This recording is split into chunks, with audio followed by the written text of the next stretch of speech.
How to recover videos that are marked as not interested on YouTube. Hi everyone, this is Max. I hope you are doing great, so let's start without wasting time. First of all, open up your web browser, tap on the search bar, and search for My Activity Google.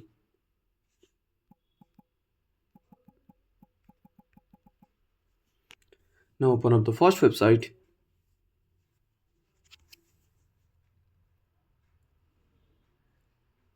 Now tap on the three lines, go to Other Activity. Now scroll down.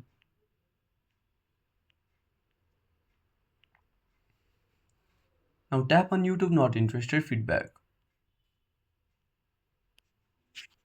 Now to recover videos that are marked as not interested, click on Delete. Now tap on Delete. So this will recover your videos. So that's it.